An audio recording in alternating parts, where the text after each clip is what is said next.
Olá pessoal, bem-vindo ao canal Investigação Eli TV. Se você é novo aqui, inscreva-se no canal.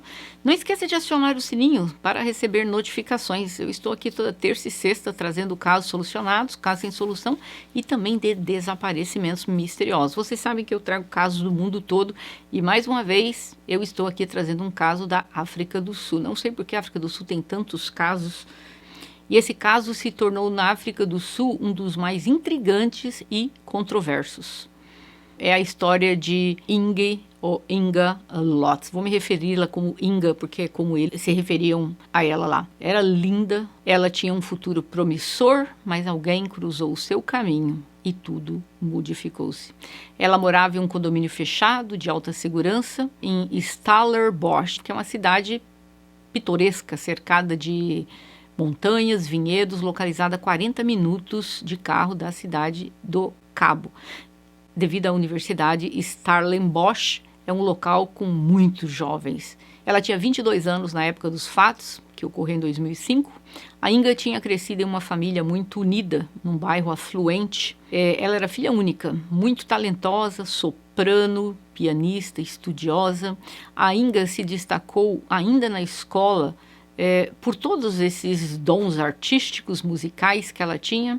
Ela foi para a universidade, onde recebeu vários prêmios por conquistas acadêmicas e acabou fazendo um bacharelado em ciências. Ela foi listada entre os melhores alunos da região do Cabo. A Inga estava a caminho de concluir seu mestrado em estatística e matemática.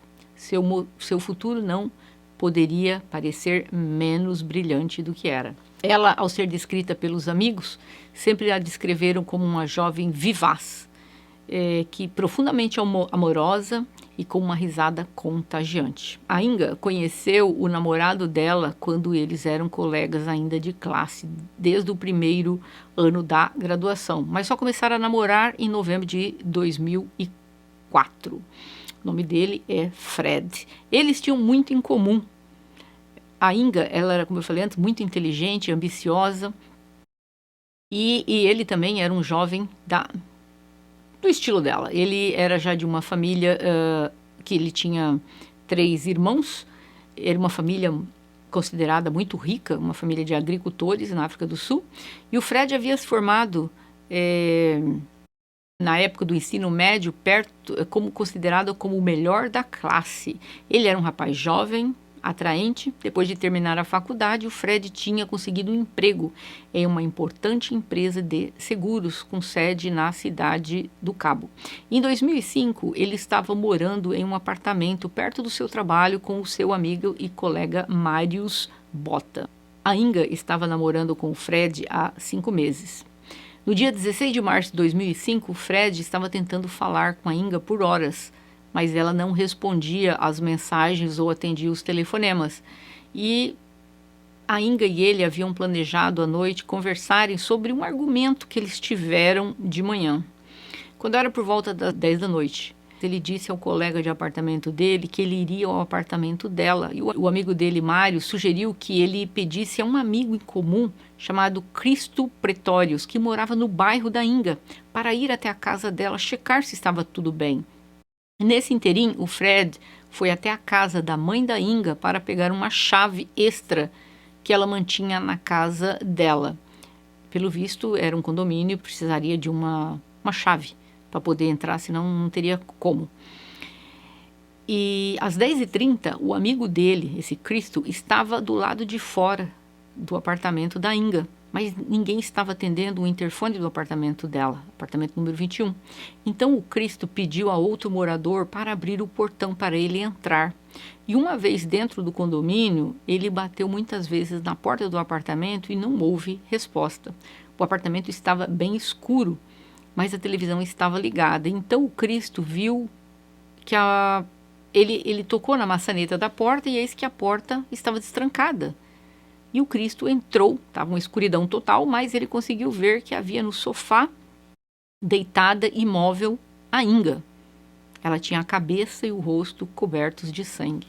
O Cristo correu para a casa do vizinho e o vizinho telefonou para os serviços de emergência. A Inga estava voltando aqui um pouquinho no tempo, a Inga estava apaixonada pelo Fred. Ela o apresentou aos pais dela, que apoiaram o namoro. A Inga disse à mãe dela que o Fred era o homem com quem ela se casaria.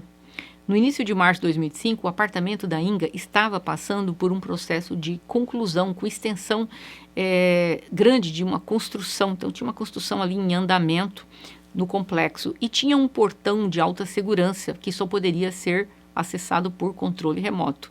Tinha muros altos cobertos com fios elétricos. A África do Sul é um dos países mais violentos do mundo, já falei isso anteriormente. A Inga, ela era tão cuidadosa com isso que ela esperou que fosse instalado este portão para que ela pudesse entrar apertando o controle remoto. Na porta da frente e na varanda, grades a provas de... para que uma pessoa não entre, né?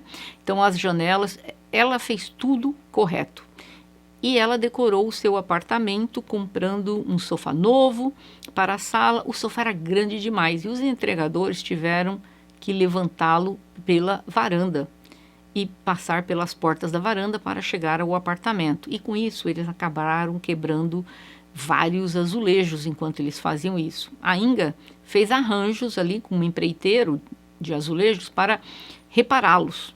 Este empreiteiro chegou na manhã de quarta-feira, 16 de março de 2005. O Fred já tinha saído do apartamento da Inga naquela manhã para um curso, quando a empreiteira chegou. Então a Inga já estava de saída e ela perguntou para ele se ele poderia voltar mais tarde. E ele disse que sim. Ela brevemente acabou encontrando-se com o Fred após sair de casa de manhã e ela acabou indo almoçar com um amigo de infância, Vimpi Bolshov, que foi a última pessoa a vê-la com vida. Inga voltou para o apartamento, era 1h15 da tarde. E eis que quando ela chega, ela encontrou várias pessoas dessa empresa preparando-se para acessar ao apartamento dela pela varanda, através de uma escada. A Inga os deixou entrar pela porta da frente. Enquanto ela abria a porta da frente, ela estava no telefone com a mãe dela, que mais tarde afirmou ter ouvido a Inga vê-lo sair e ela trancou o portão de segurança atrás deles. Ela confirma isso, que a filha disse já saíram e ela trancou o portão. Só achei estranho, se ela tinha pedido para eles que ela tinha saído de manhã para ele voltar mais tarde, por que eles voltaram e estavam tentando acessar o apartamento dela pela janela? O correto não seria telefonar para ela para saber se ela já estava em casa ou esperá-la. Você não chega na casa de uma pessoa, a pessoa não está e você fala, quer saber uma coisa? Eu vou subir pela varanda e eu entro na sala. Achei isso meio estranho desse povo.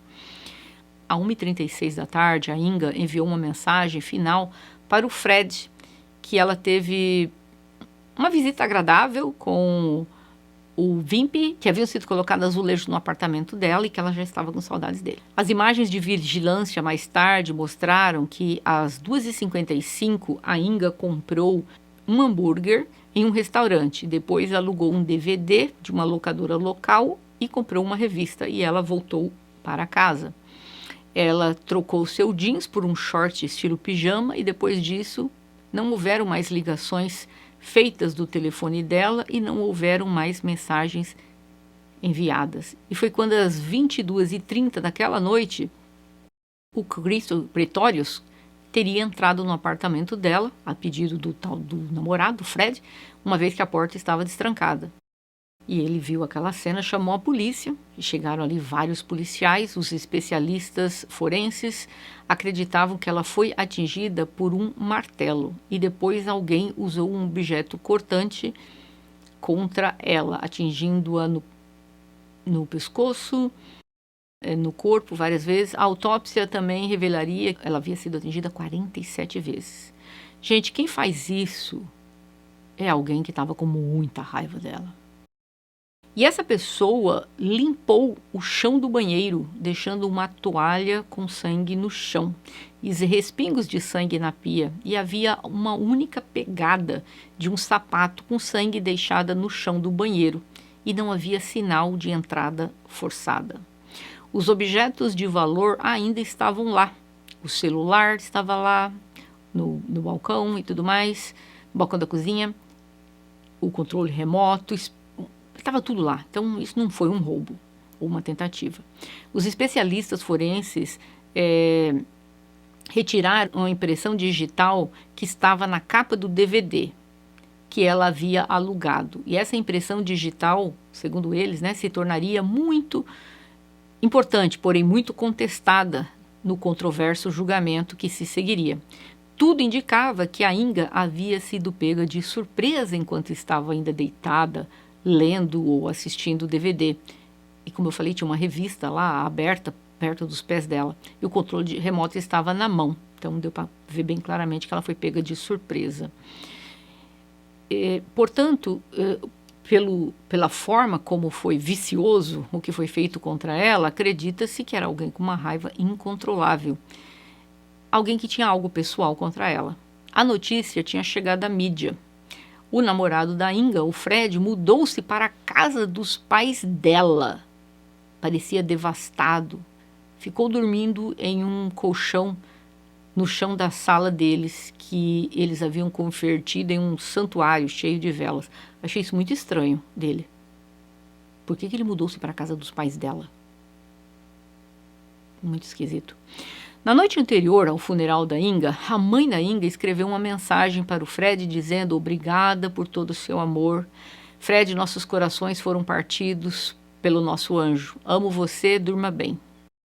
Mas, poucos dias depois, eles pediram para ele cair fora do apartamento e nunca mais voltar. E eu chego lá.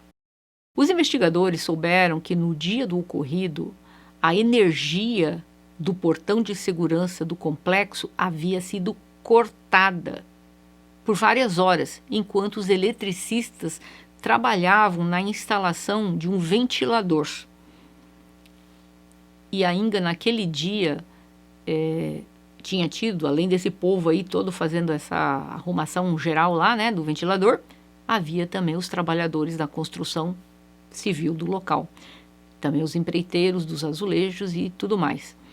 Mas o foco da investigação recaiu sobre as pessoas mais próximas da Inga, especialmente sobre homens que a conheceram ou namoraram com ela. Entre aqueles considerados suspeitos estavam Boschov, outro chamado Braun Kruger, Marius Botha, Fred van der Wever, o namorado. O Fred tinha um álibi, que ele estava no seu escritório, das 11 da manhã até as 6 horas da tarde. E naquele dia, várias testemunhas oculares corroboraram a presença dele nas reuniões. Ele estava trabalhando, não havia nenhuma imagem de vigilância durante o dia o vendo deixar o prédio. Havia apenas ele chegando e ele saindo no final do dia. O Wimp e o Braun foram rapidamente descartados. O Marius Botha, no entanto, não tinha nada para corroborar seu álibi de que ele estava em seu apartamento durante as horas que a Inga perdeu a vida. Também surgiu um boato, né, que ele estava apaixonado por ela durante o primeiro ano da universidade. Ele havia até escrito uma carta de amor para ela, mas não havia nenhuma evidência ligando o Marius ao local do ocorrido. Eis que uma viravolta ocorreu neste caso. Um jovem apareceu e confessou 2 semanas depois o crime. Disse que ele tirou a vida dela, ele tinha 17 anos na época dos fatos, e que ele vendia substâncias ilícitas e tal. E ele entrou lá para roubá-la e viu a moça lá e acabou tirando a vida dela. Ele confessou isso para a polícia e que ela estava deitada em um sofá. Acontece que o sofá era um detalhe naquele momento que não era conhecido por absolutamente ninguém, apenas pela polícia. A polícia sempre deixa um detalhe de fora, porque aquele detalhe somente quem praticou o crime é que vai saber. E não havia nada dito a respeito do sofá. Acontece que durante as entrevistas, ele começou a mudar. Depois ele disse que ele não tirou a vida dela, que ele apenas testemunhou. E disse que ela perdeu a vida na quarta-feira. Mas isso não era verdade, foi num sábado. Ele levou a polícia até o complexo de apartamento onde a Inga morava, mas ele não conseguiu apontar qual era o apartamento. Em seguida, a polícia retirou a declaração dele, afirmando que ele estava, segundo ele, doidão pelo uso das substâncias ilícitas, quando ele apresentou-se para a polícia voluntariamente para fazer esta confissão. Mantenho essa informação que eu vou explicar isso depois. E eles estavam focados em um suspeito diferente, então, o Fred, o namorado, que foi descrito por muitos como um namorado controlador, ciumento. O Fred era um membro de uma igreja que mantinha assim, umas crenças rígidas sobre como as mulheres deveriam se vestir, a respeito de demonstrações públicas de afeto que não deveriam ser feitas. O Fred acreditava que o contato físico em um relacionamento somente poderia ocorrer após o casamento e insistia que a intimidade com a Inga não iria ocorrer enquanto namorasse. A Inga era cristã e ela começou a ir nesta igreja com o Fred, mas muitos falaram que ela estava indo meio que sob coação, mas que ela não estava confortável com alguns dos ensinamentos daquela igreja. Mas para não desapontá-lo, ela estava indo. Na manhã daquele dia fatídico, o Fred perguntou se ela ainda o amava, e ela assegurou-lhe que sim, mas concordou que o relacionamento estava ruim por algum tempo. Então ele pediu que ela pensasse cuidadosamente se queria continuar com ele e que escrevesse um e-mail para ele contando seus sentimentos e eles poderiam falar a respeito disso naquela noite, que para mim isso é uma armação dele, que também vou te explicar já já porque eu acho que ele pediu isso. Quem é que sai, tem uma briga com a pessoa de manhã, aí depois, na hora de sair, olha, manda um e-mail para mim dizendo a respeito dos seus sentimentos? É muito esquisita. O Vimp, que havia almoçado com a Inga, deu à polícia um relato um pouco diferente.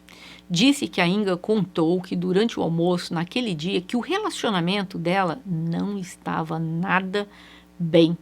E ela disse que havia tido uma briga infernal e que ela não tinha certeza se ela poderia se recuperar daquela briga. E ela disse que queria ficar noiva do Fred. Então ela estava meio controversa, ela não sabia se ia vingar este relacionamento, mas também queria ficar noiva dele. Agora aqui, o pai da Inga disse que eles aprovaram o namoro desde o início do relacionamento, mas ele achou o Fred muito manipulador e controlador. Ele disse que a mãe da Inga se lembrou de ter visto hematomas nos braços da Inga, mas ela disse que ela havia se machucado na academia. E ela acabou até colocando mangas longas para esconder aqueles hematomas. E que a mãe dela também havia ouvido a Inga discutindo com o Fred no telefone e pedindo para ele não ir naquele final de semana. Mas mesmo contra a vontade dela, ele foi até a casa dela. A Inga escolheu um vestido de verão para um evento que ela iria.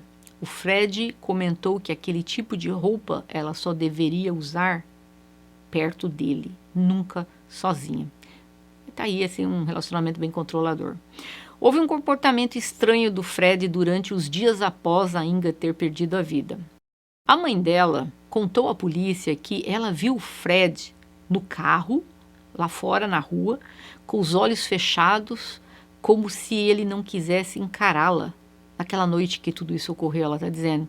E o Fred disse à mãe da Inga que a Inga escreveu uma carta de amor para ele. E a mãe dela pediu para ver, esperando ler a última coisa que a filha tinha escrito, e o Fred recusou-se, dizendo que era muito pessoal. Só que mais tarde, ele entregou uma pequena nota em um pequeno pedaço de papel, alegando que era a carta escrita por ela e dizia: eu só queria dizer que aprecio o quão especial você é, obrigado por seu amor, apoio e carinho. E que você está sempre se preparando para ouvir meus pequenos problemas. Eu te amo muito. Boa sorte com o seu dia e com sua semana. E saiba que Jesus está sempre com você. A Joanita não acreditou naquela carta, não. Porque ele tinha falado que era uma carta de amor. Aquilo parecia mais uma nota. E também a mãe dela começou a ficar muito suspeita. Quando o corpo dela estava na funerária, o tio da Inga iria fazer a identificação do corpo. Mas quando ele chegou no necrotério, já tinham 2 pastores da igreja do Fred fazendo isso, cuidando de tudo. E a mãe dela ficou com muita raiva. Ela ficou indignada. E uns dias depois, quando o Fred foi ficar lá na casa dela, simplesmente a mãe dela trouxe muitas roupas, muitas coisas da Inga para a casa dela, para a casa da mãe. E ela viu que o Fred estava mexendo em todas aquelas roupas, como se estivesse tirando, separando aquelas roupas. Então, segundo ela, foi uma das coisas que ela achou muito esquisita nele e pediram para ele sair. Isso foi a razão que ela deu, mas eu acho que deve ter acontecido algo muito forte lá dentro da casa para ela falar para ele, olha, pega tuas trouxas e cai fora. Não acho que só foi porque ele arrumou ali, estava mexendo nas roupas dela. Não sei, eu acho que tem algo mais nessa história. Os resultados das análises do laboratório da impressão digital do DVD foram confirmados que a impressão digital era do Fred. Mas mais tarde isso foi desmentido. Mas vamos continuando. Então, considerando que a impressão digital era dele, isso o colocava às 3 horas da tarde no apartamento dela. Porque, lembrando, ela alugou aquele DVD após o almoço. Ele não tinha ido na casa dela ainda.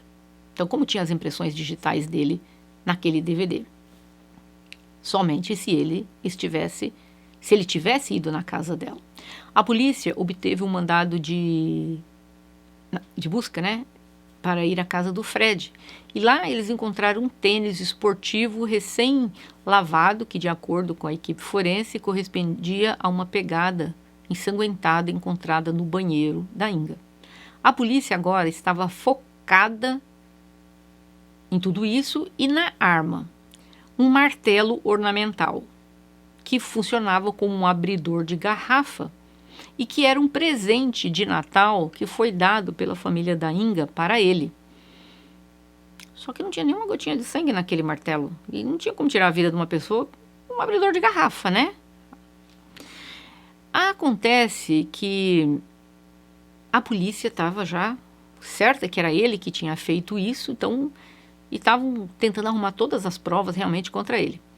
A polícia começou a colocar, né, quais foram os últimos movimentos finais do Fred no dia que tudo ocorreu, e eles descobriram um lapso de tempo na história do Fred, entre o tempo que ele entrou no trabalho ao tempo que ele saiu. Ficou provado que ele chegou no escritório às 11 da manhã, à 1h10 da tarde, ele ligou o computador do trabalho dele, ele enviou uma mensagem de agradecimento à Inga pela carta que ela escreveu para ele, mas não havia atividade no telefone ou no computador dele das 3h29 às 5h14 da tarde. Então havia aí uma janela de 105 minutos. E ninguém conseguia explicar os movimentos do Fred neste interim. A pergunta é se ele teria tempo suficiente para ter deixado o seu local de trabalho saindo pela garagem. Porque, pelo visto, as câmeras mostravam quem entrava e saía do prédio de trabalho pela entrada da frente. Então, pensam que talvez ele poderia ter saído pela garagem, que câmeras não pegaram o carro dele saindo. E que ele teria corrido até lá, feito o que ele fez, limpado tudo e voltado em 15 minutos para o trabalho. Simplesmente limpo com a mesma roupa. Difícil. Pela brutalidade, a pessoa ia estar toda respingada. Ele estava completamente limpo. 3 meses após o ocorrido com a Inga, haviam rumores de que a polícia estava perto de prender o autor. Então o advogado Fred aconselhou o Fred a entregar-se à polícia, mas somente para manter sua inocência, para que pudessem ver que ele estava colaborando com a polícia. E ele pediu que fosse feito um teste com o detector de mentiras e ele passou o teste. Mas a polícia achou que tinha prova suficiente para acusá-lo e ele formalmente foi preso. E depois de 2 longos anos esperando, o julgamento começou em fevereiro de 2007 e durou 9 meses, entrando na história da África do Sul como um dos julgamentos mais divulgados e controversos do país. Ele contratou um especialista americano em impressões digitais, Patty Wetterham, e também o Dr. David Kratzel, para examinar a impressão digital que estava no DVD. Lembra que eu falei que disseram que tinha uma impressão digital?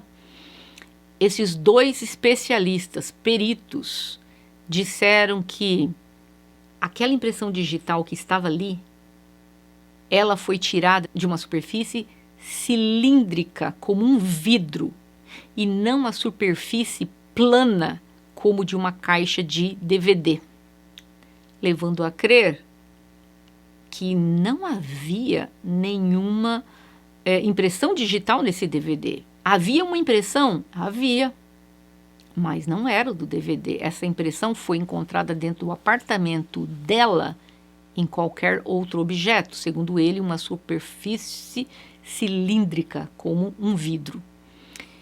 Eles disseram também que não havia rótulos nas impressões digitais, porque quando você vai recolher a impressão digital, você pega o número, né? Essa aqui é a impressão número 1, número 2, número 3, você coloca o local e a hora. Mas, misteriosamente, não tinha absolutamente nada disso no processo.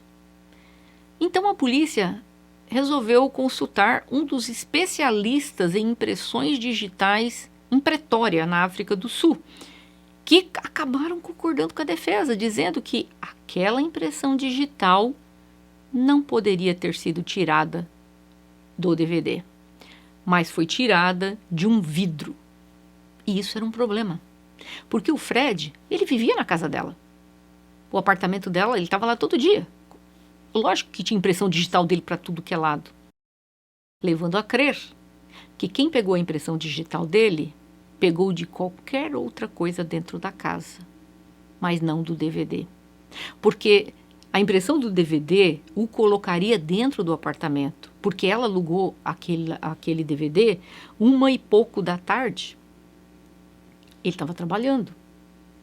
Quando ela voltou para casa, que ela comprou a revista, o DVD, então estava todo mundo certo que não. Então ele entrou na casa. Agora caiu tudo por terra. Foi provado. A polícia pegou aquela impressão digital de qualquer coisa. Com que finalidade? Difícil saber. O juiz disse que ele não estava confiando na impressão digital para uma condenação.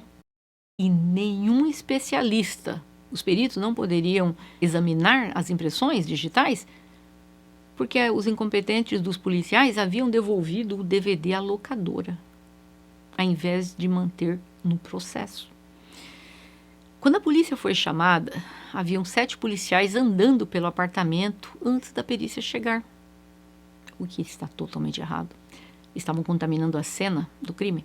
A promotoria fez a acusação de que haviam provas que o Fred esteve 105 minutos ali, que ele não poderia provar onde ele estava no trabalho. Ele não estava usando o computador, ele não estava usando o telefone. Então, ele deveria estar aonde? Então, eles estavam se baseando nisso. Que ele pegou o carro, saiu pela garagem, evadiu das câmeras de vigilância. Agora, como que ele teria se evadido das câmeras? Porque as câmeras viram ele entrando de manhã, viram ele saindo à noite. Como é que ele teria saído à tarde e ninguém teria visto? Muito esquisito. Dirigiu, 29 milhas até o apartamento dela, como eu falei antes, tirou a vida, limpou, fez toda aquela coisarada toda, que é muito controverso isso. Aí, algo aconteceu. Havia uma carta de 2 páginas que a Inga havia escrito para o Fred, que foi submetida ao tribunal. E a mãe da Inga viu que o Fred tinha mentido para ela. Ela mostrou para ele uma nota pequena, aquela uma que ela não acreditou. E ali era uma carta grande. A Inga pedia desculpas pela briga que eles tiveram. Ela perguntou a ele como ser sua namorada perfeita e escreveu que ela nunca iria traí-lo. Mas aí ela riscou essa frase, nunca irei traí-lo, e escreveu que ela nunca faria nada por trás das costas dele. O superintendente da polícia, Bruce Bartholomew, disse no processo que Bill Borziak, que é um perito conhecido, escreveu um livro sobre provas de sangue e pegadas de sapato. Ele havia afirmado que esse perito havia confirmado que a marca de sangue no banheiro tinha sido feito pelo sapato do Fred, mas aí veio algo que revirou tudo. Esse perito testemunhou para a defesa e disse que ele nunca, jamais havia afirmado isso e que ele tinha até dúvida se aquela meia pegada era realmente se era uma pegada, porque não parecia, e muito menos que ele tinha feito uma acusação que era a pegada do Fred. Então ali duas coisas já foram pro buraco, né? A pegada não é dele e a impressão digital não é dele. Duas coisas que a polícia afirmavam que eram. E aí, o martelo. O tal do martelo apreendido, que disseram que foi usado, né, para as feridas, para os ferimentos, a perícia concluiu que aquele martelo não poderia ter feito aqueles ferimentos que foram feitos e não tinha sequer um traço de sangue no martelo. Se você usou um martelo para bater numa pessoa ali, né, tal, vai ter coisa espirrando para tudo que é lado, não vai ter nenhuma gotinha no martelo. Agora, os trabalhadores da construção civil, eles também foram as últimas pessoas a verem a Inga viva. Os policiais nunca os questionou. E a empresa de construção foi à falência, liquidada. E muitos funcionários que trabalhavam no complexo eram ilegais. Então não tinha nem como correr atrás desse pessoal, não tinha nem como a empresa compartilhar e dizer, olha, esse é funcionário, esse. Ninguém sabia mais nada, então não tinha como nem interrogar esta pessoa. E aí algo muito estranho. Sabe aquele jovem de 17 anos que confessou tudo e depois tirou a declaração dele? O que aconteceu? Ele veio à tona dizer que a polícia tinha oferecido para ele que retiraria uma queixa de roubo de um carro se ele se retratasse da sua declaração. Foi isso que ele falou. Tipo, você vai lá, se retrata e diz que não foi você. E nós apagamos essa coisa aqui da sua ficha. O juiz disse que nunca havia experimentado tamanha falta de disciplina da polícia em uma cena de crime. E se simpatizou com os entes queridos da Inga por não terem alguém para ser responsabilizado. A família da Inga entrou com uma ação civil contra o Fred por danos emocionais e eles desistiram desse processo em 2009 e mais tarde ofereceram uma recompensa de $1 milhão se alguém trouxer alguma informação sobre o ocorrido com a Inga. O Fred ganhou um processo contra os serviços da polícia sul-africana por mais de $2 milhões. No entanto, apenas 3 anos depois, o Supremo Tribunal anulou essa decisão. 2 detetives contestaram a absolvição do Fred, porque o Fred foi levado a julgamento. E disseram que os pais dele tiveram que vender boa parte das propriedades que eles tinham para poder pagar os melhores advogados do país. E o Fred acabou sendo absolvido de tudo. Ficou ali provado, né, que tudo isso foi o resultado de um sistema de justiça criminal falido. Uma família que injustamente perdeu a filha e ficou sem muitas respostas. A carta escrita pela Inga dizia: mais difícil esta carta do que um e-mail, porque não posso deletar e nem fazer mudanças. Me perdoe se deixei você confuso esta manhã. Eu estava sendo irrazoável e, consequentemente, tudo saiu do controle. Primeiro, sobre você e seus irmãos, eu oro para que Deus dê entendimento para como lidar com essa situação e que você possa resolver estes problemas com seu irmão. Lembre-se, eu estarei sempre aqui se você quiser conversar e quero muito ser parte da sua vida e tentar entender o que você está passando. Pequenas coisas estão me incomodando neste momento. Me desculpe por estas coisas que te disse essa manhã. Meu maior erro nestes últimos tempos é encontrar minha segurança e solucionar minha baixa autoestima em você, ao invés de ser em Deus. Eu não havia pensado nisso até agora, mas Deus tem estranhos caminhos para falar com cada um. E agora me dei conta que tenho sido irrazoável, não você.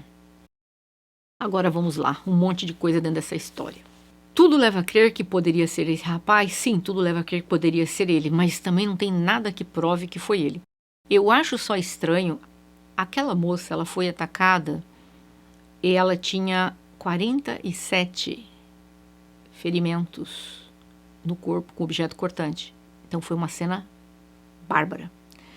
Se ele tivesse feito isso, gente, teria respingado na roupa dele. Ele estava com a mesma roupa o dia inteiro. Mesmo que ele tivesse entrado, feito isso, saído correndo, ele teria gotinhas ali na roupa dele. Teria que ter e não tinha. Eu descarto, então, que a impressão digital era dele, porque 2 peritos disseram, né, 2 peritos americanos e depois um perito africano confirmou. Todos os 3 confirmaram. Aquilo, não havia impressão digital dele no DVD. O DVD, aquela impressão digital não o colocava dentro do apartamento dela 3 da tarde. Isso era uma mentira, então eu descarto isso. O sangue do sapato que disseram que era dele, o perito veio e disse, eu nunca falei uma coisa dessa, não sei nem se aquilo ali era de um sapato que nem aparece direito, então descartamos tudo isso. Aí no fundo fica algo estranho. Ele disse para ela, como eu falei no começo, vou trabalhar e tal, escreva para mim como você pensa sobre o relacionamento, nosso relacionamento, como se ele estivesse querendo ter um álibi para ter uma carta. Realmente essa carta foi recebida, isso foi confirmado, saiu do computador dela para o computador dele, tá? Ele poderia de manhã ter feito essa carta, porque ele passou na casa dela de manhã, ele estava lá, não sei se ele dormiu lá ou ele estava de manhã, mas eles se despediram de manhã. Ele poderia ter sim entrado no computador dela, feito essa carta, mandado para o e-mail dele. É possível? Sim, é possível. É possível sim. Mas também existem coisas estranhas. Aqueles empreiteiros lá, quando ela saiu para trabalhar de manhã, ela disse para esperá-la voltar, porque ela não ia poder ficar lá com eles dentro do apartamento. Acontece que quando ela chega do trabalho, eles estão tentando entrar pela sacada, por uma escada que eles colocaram. Aí ela vai e abre. Só que a mãe dela diz que tem certeza que eles saíram, porque ela estava no telefone com a filha, e a filha disse, tá, fechei o portão. Mas aí, minha questão, se eles estavam tentando entrar pela janela antes, o que não garante que eles não entraram depois? Uma pessoa ou 2? Outra coisa, por que alguém teria tentado limpar o chão e depois deixar a toalha lá jogada? É muita coisa. Esse é um daqueles crimes, infelizmente, que eu já falei, e eu tenho que repetir isso todas as vezes. Se fosse jurada, eu infelizmente não poderia condenar o Fred. Porque às vezes eu penso que poderia ter sido ele, mas dentro de mim não existe aquela certeza absoluta que ele praticou este crime. Eu não tenho isso dentro de mim. Eu tenho uma suposição, eu acho que não é suficiente para acusar uma pessoa. Quando você dá um voto como jurada, você tem que dar um voto porque você está 100% convencida que aquela pessoa fez isso. Existem motivos? Talvez, mas fatos materiais, nada aponta para ele. Infelizmente, tudo leva a crer, pelo que eu li, a família dela acredita que foi ele. 2 detetives do caso acreditam que foi ele. Eu, infelizmente, ou felizmente, se eu fizesse parte do júri, eu teria que absolvê-lo. Porque, como falei antes um bandido na rua do que um inocente na prisão. Eu não posso. Eu acho que tem mais fatos levando a crer que não foi ele do que foi ele. Vocês acham que o Fred tem alguma coisa com isso? Vocês acham que aquele menino que apareceu por livre e espontânea vontade dizendo que ele fez isso? Mas se ele fez é porque ele estava doidão e geralmente ele entrou para roubar, estava tudo lá. Telefone, tudo, não levou nada. Ou vocês acham que era alguém da construção? Quem vocês acham que praticou este crime?